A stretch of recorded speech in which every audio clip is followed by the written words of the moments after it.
think I'll get into it at the end. But anyway, those are my thoughts on Cop City. Now let me talk about F.D Signifier, right? And again, I am going to criticize him a good bit, at least before the video. I don't know what he's gonna say in the video exactly.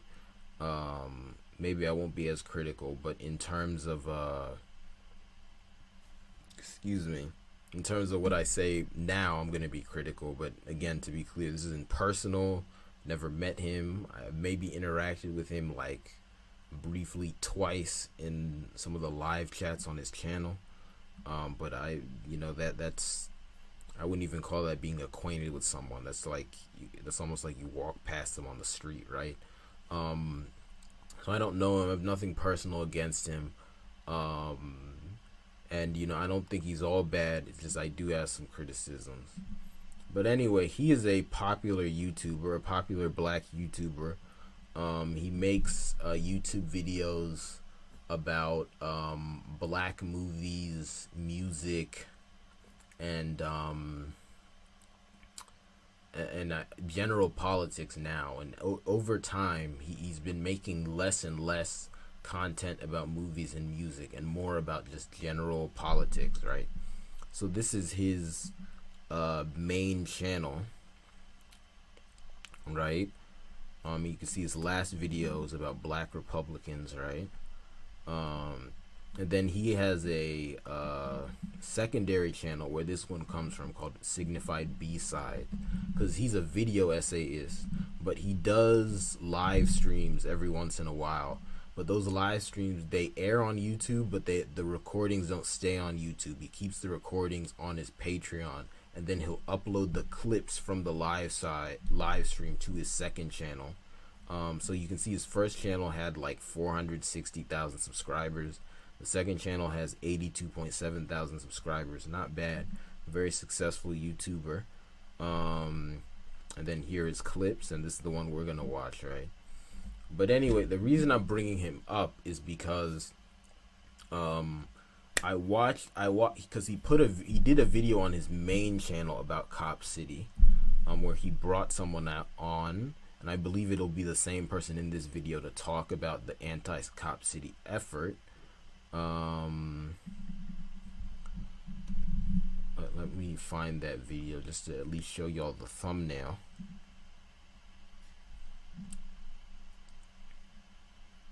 Yeah, here he called it "Help Stop Atlanta's Cop City." It was like a short 27-minute video. That was actually a clip from his live stream, or maybe that was the whole video. I don't know, but he had someone on. It's different than his usual stuff. It wasn't a video essay.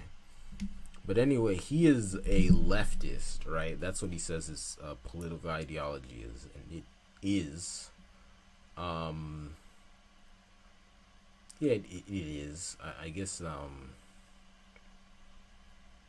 mean, I guess you can argue about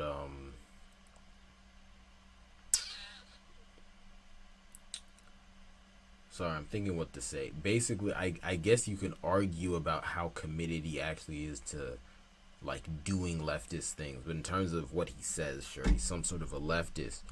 And he I would say I agree with half of what he says. The other half I'm kind of like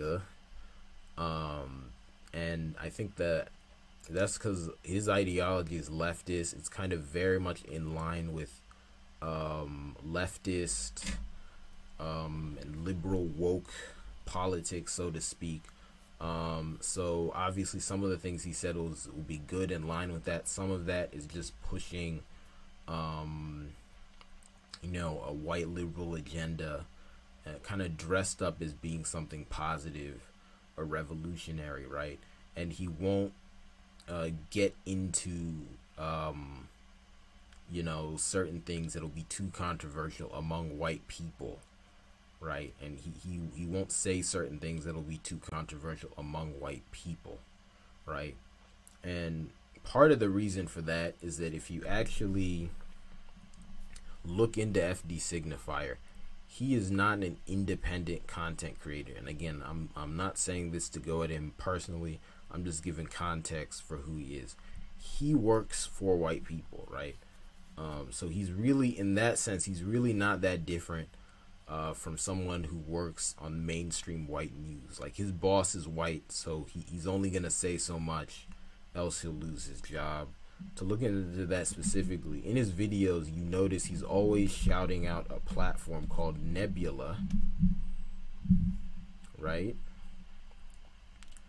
Nebula, and a lot of other content creators do this too, and they'll make it seem like Nebula is just owned by a bunch of independent content creators who just came together to make their own platform because they didn't like YouTube. But if you actually look into Nebula, might be easier to see on the Wikipedia article actually. Nebula is owned by basically a YouTube record label. When I say YouTube record label, I'm saying it's a company that's like a music record label, but instead of employing musicians, it employs YouTubers, right? Nebula is a video on demand streaming service provider. Nebula was founded by Dave Wiskus and Standard Creators and is meant to complement creators' other distribution channels, namely YouTube and podcast platforms, right? And Standard Broadcast LLC, what that is a YouTube creator management agency. So this is their boss, right? And they don't, I don't have a Wikipedia article, but I found something in the past that gives more detail on them. Maybe, was it here? Yeah, I think it was here. So anyway, Standard Broadcast LLC, it's a private company founded in 2017. They're based in New York. So what does that tell us? Because basically all the creators on Standard are leftist or liberal, right? So then, and then it's based in New York. New York is also obviously a big liberal city. And it was founded in 2017. So that's right after Donald Trump was elected. And one thing you'll always hear these Standard creators say is that, oh, they'll talk about LeftTube, right? This thing called LeftTube, which is just people's name for a group of leftist YouTubers, right? Basically. So they'll talk about how LeftTube came about because people wanted to push back against all the conservative rhetoric on YouTube that was on YouTube around the time Trump was elected and before that, right? But when you see that how many of those creators work for Standard is based in New York, founded in 2017, you can see that that wave of leftist creators is not actually organic. Clearly a company that is funded by, it's not clear, but probably some big liberal people said, let's get a bunch of creators together to push our message and drown out our opposition on YouTube, right? So that's what's going on. So basically, anyone who works for Standard is going to be pushing liberal and leftist agenda, and that is only going to go so far, especially when talking about racism and how deep it gets, right? Then on top of that, Standard, or Nebula, right, owned by Standard, and it's for their employees, right?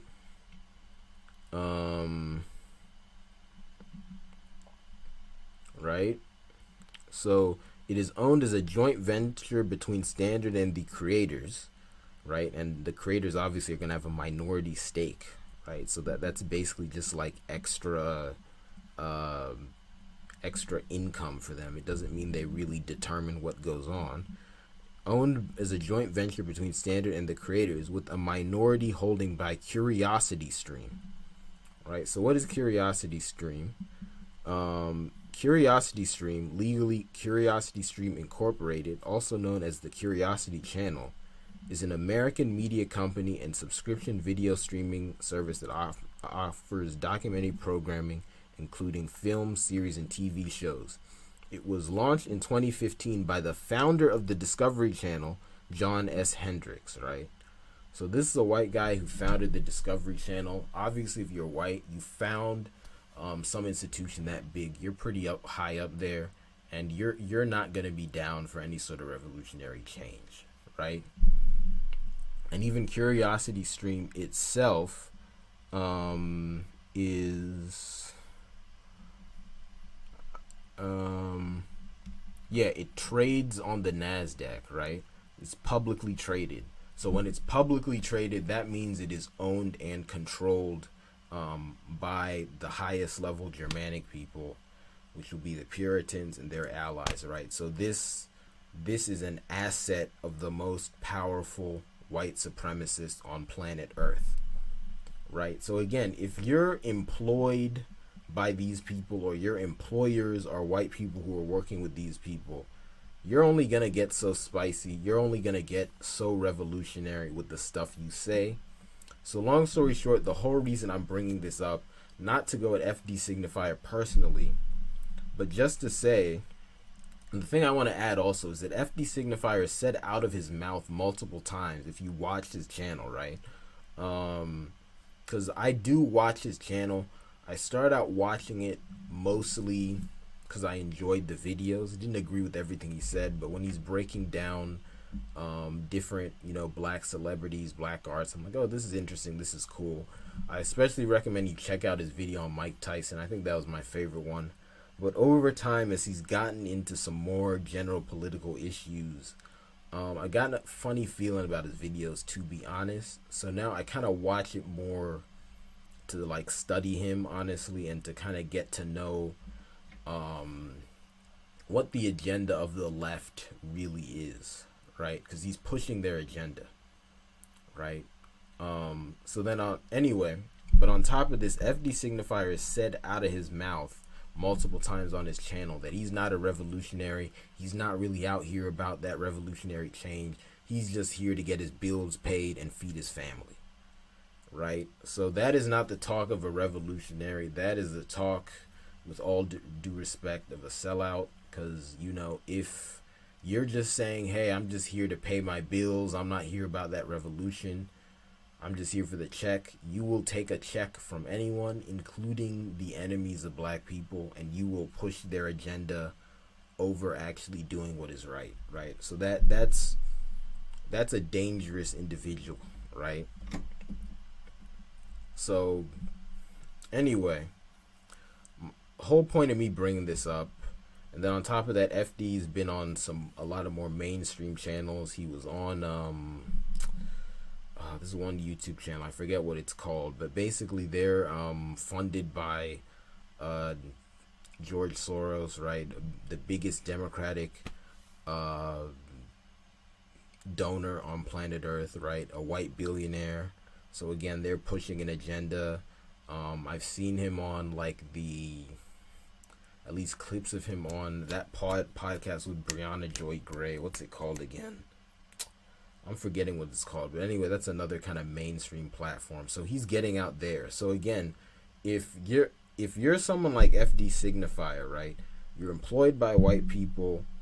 You say out of your mouth you're not here for revolution. You're just here for the check. You're comfortable enough. You're non-threatening enough to get on all these kind of mainstream, or at least borderline mainstream platforms. You're not going to be pushing anything that's really revolutionary. Probably. So I say all that to say, immediately when I see FD Signifier talking about this anti-cop city effort, especially to the extent he has, I get suspicious, right? So I'm thinking either A, there's something funny with this cop city effort in general, anti-cop city effort in general, something funny about it, or B, maybe there's nothing funny about it, but he's just using it to look revolutionary, even though he's not going to do anything, kind of pandering, or maybe it is generally revolutionary, he is going out on a limb, but this is just he's just pushing it with his boss, but I haven't seen evidence of that. I don't really know, but I just get suspicious, right? Because you know, again, no disrespect to the man personally, but he's not a guy who has a track record or who has shown or even said that he's really about that life, right? So I just get suspicious. But anyway, I'm just going into all that just to give you some context to the video I'm going to react to today and break down my thought process before I've even looked in the video, so you guys can kind of get where I'm coming from. So before